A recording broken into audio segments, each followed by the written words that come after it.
মৰিগাঁৱত বীৰ লাচিত সেনাই ৰাইজৰ সহযোগত এখন হোটেলত বিক্ৰী কৰি থকা অৱস্থাত জব্দ কৰে গোমাংস। মৰিগাঁও চুলতান হস্পিটেল এণ্ড ৰিচাৰ্চ চেণ্টাৰ নামৰ ব্যক্তিগত চিকিৎসালয়খনৰ কাষতে গঢ় লৈ উঠা হোটেলখনৰ বিৰুদ্ধে দীৰ্ঘদিন ধৰি উত্থাপিত হৈ আহিছিল অবৈধ গোমাংস বিক্ৰী কৰি অহাৰ অভিযোগ। চিকিৎসালয়খনত চিকিৎসা গ্ৰহণ কৰিবলৈ অহা বহু হিন্দু ধৰ্মাৱলম্বী লোকে খাদ্য খাবলৈ যাওঁতে হোটেল কৰ্তৃপক্ষই গোপনে গোমাংস খুৱাই অহাৰ কথা ইতিমধ্যে পোহৰলৈ আহিছে। লক্ষণীয়ভাৱে হোটেলখনত নামফলকৰ লগতে নাছিল কোনো ধৰণৰ খাদ্য তালিকাৰ ফলক। এক বিশেষ খবৰৰ ভিত্তিত বীৰ লাচিত সেনাৰ মৰিগাঁও জিলা সমিতিৰ সৈনিকসকলে হোটেলখনত চাহ খোৱাৰ চলেৰে অভিযান চলাই গোমাংস বিক্ৰী কৰি থকা অৱস্থাত হাতেলোতে ধৰিবলৈ সক্ষম হয়। দীৰ্ঘদিন ধৰি হোটেলত চোৰাংভাৱে গোমাংস বিক্ৰী কৰি অহা ব্যৱসায়িক প্ৰতিষ্ঠানখন বন্ধ কৰি দিয়াৰ লগতে মৰিগাঁও জিলা প্ৰশাসনে বিধিগত ব্যৱস্থা গ্ৰহণ কৰিবলৈ দাবী জনাইছে বীৰ লাচিত সেনাৰ মৰিগাঁও জিলা সমিতিৰ লগতে সচেতন মহলে। গৰিষ্ঠ সংখ্যক হিন্দু ধৰ্মৰ লোকৰ বসতি প্ৰধান অঞ্চলটোত দীৰ্ঘদিন ধৰি গোমাংস বিক্ৰী কৰি অহা ঘটনাই সমগ্ৰ জিলাখনতে চাঞ্চল্যৰ সৃষ্টি কৰিছে। আনহাতে হোটেলখনৰ পৰা প্ৰায় ৩০ মিটাৰ দূৰত্বতে এটা লক্ষী মন্দিৰ থকাৰ পাছতো এনেদৰে গোমাংস বিক্ৰী কৰাক লৈও উঠিছে প্ৰশ্ন। ঘটনাস্থলীত মৰিগাঁও আৰক্ষী উপস্থিত হৈ দুজনক আটক কৰি মৰিগাঁও সদৰ থানালৈ নিয়া পৰিলক্ষিত হয়।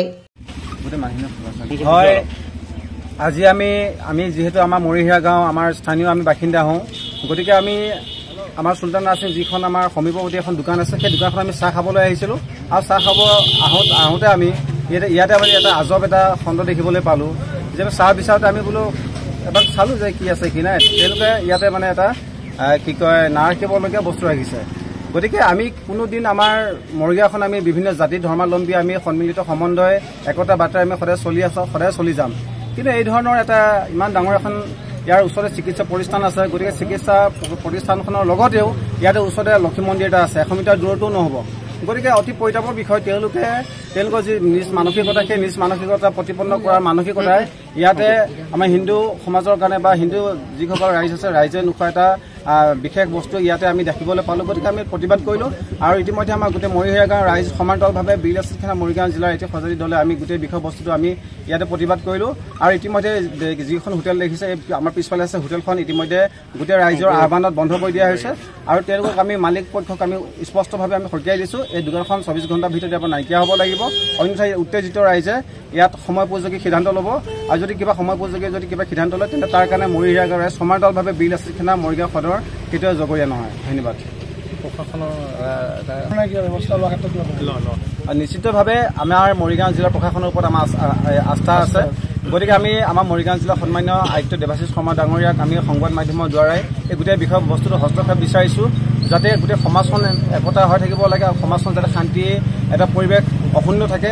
তাৰ কাৰণে আমি পুনৰবাৰ আমি মৰিগাঁও যি আমাৰ মৰিহিৰা গাঁৱৰ স্থায়ী বাসিন্দা হিচাপে আমি আমাৰ জিলা আয়ুক্ত ডাঙৰীয়াক আমি পুনৰবাৰ আমি তেওঁৰ এই বিষয়টোৰ ওপৰত হস্তক্ষেপ কৰিবলৈ আমি আহ্বান জনালোঁ। অকল এখন দোকানে নহয়, দুখন দোকানে অভিযোগ আছে। হয়, নিশ্চিতভাৱে ইতিমধ্যে গোটেই বিষয়বস্তুটো আপোনালোক গম পাইছে। গতিকে ইয়াতে উত্থাপন হৈছে যে দুখন দোকান, গতিকে অকল এখন দোকানেই নহয়, দুখন দোকানে ইয়াৰ পৰা 24 ঘণ্টাৰ ভিতৰত আমি জিলা আয়ুক্ত ডাঙৰীয়াৰ দ্বাৰাই এই দুখন দোকান ইয়াৰ পৰা আমি কি কয় উঠোৱা ব্যৱস্থাটো গ্ৰহণ কৰিব লাগে। আপোনালোকে চাওক, এইখন যিখন হোটেল আপোনাৰ ইয়াত কোনো বেনাৰ লিখি থোৱা নাই। গতিকে চুলতান নাৰ্ছিং হোমত মেক্সিমাম আমাৰ হিন্দু মানুহ আহে, যিখিনি ধৰক আপোনাৰ গাৰ্জেণ্ট আহে, গাৰ্জেণ্টে কি কয় মই নিজে আহিছোঁ, মই নিজে ভিক্টিম, মই নিজে আহিছোঁ ইয়াত পৰঠা খাইছোঁ আপুনি, চাহ খাইছোঁ আপুনি, মোৰ লগৰ আহিছে তেনেকৈ খবৰ ল'ব আহোঁ। আজি আমি যিখিনি জেগাত তেওঁলোকৰ যিটো আমি বিক্ৰী নকৰিবলগীয়া বস্তু ইয়াত আমি দেখা পালোঁ, তেওঁলোকে য'ত আমাৰ পৰঠা খুৱাইছে, আমি য'ত চাহ একাপ খাইছোঁ, যিখিনি জেগাৰ পৰা চাহ খুৱাইছে আপোনাৰ ছেম একেখিনি জেগাতে একেলগে আপোনাৰ তেওঁলোকে সেই বস্তুটো একদম মানে অপেনলি ৰাখি থৈছে আৰু কি বিক্ৰী কৰিবলগীয়া বস্তু কি ইয়াত গোমাংস বিক্ৰী কৰিছে আৰু যিটো আমি হিন্দু মানুহে কেতিয়াও সহ্য নকৰোঁ। আৰু চাওক আপোনালোকে আমাৰ দীপনি ডাঙৰীয়ে কৈ গৈছে ইয়াত লক্ষী মন্দিৰ আছে।